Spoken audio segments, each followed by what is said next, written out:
Well, former President Donald Trump told CBS News that President Biden's decision to step aside was a, quote, shock. In response to the president endorsing his VP, Trump said that Kamala Harris is no better than Biden.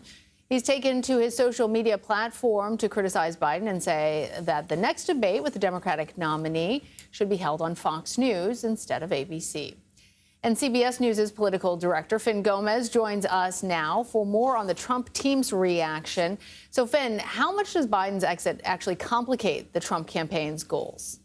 Well, Lana, as you heard in that what you just illustrated in the intro, in that conversation that Robert Costa had with former President Trump, for them, it's all systems go. They're focusing on Vice President Harris. I spoke to some senior campaign advisors who tell me that essentially their strategy has not changed. They were preparing for this.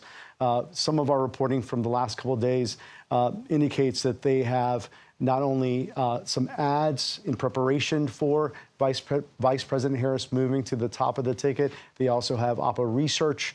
And they'd say that they've been preparing for this.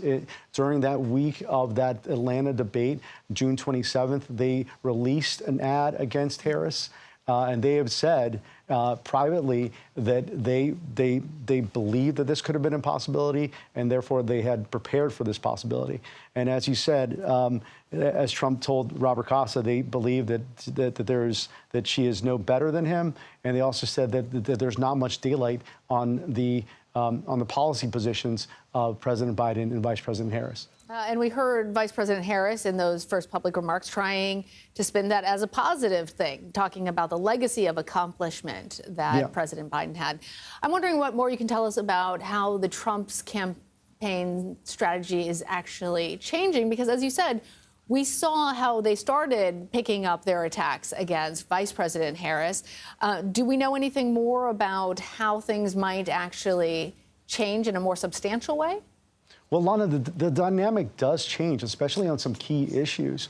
As we know, the age issue against President Biden was a significant one, even though there was only about a 3-year difference between the two. But automatically, Vice President Harris, who's 59 years old, the former president is 78 years old. So that age issue is essentially flipped. It's a bit of political jujitsu, because now Harris could, if she becomes the nominee, could target that issue against former President Trump.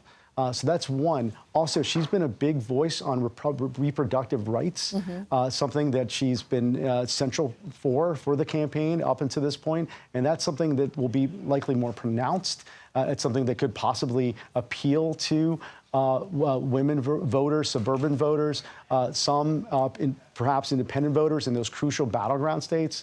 They do feel pretty strongly, the Harris campaign feels strongly that they can make advances in those areas, and also in shoring up the black vote in those crucial battleground states, as well as the Latino vote in those swing states.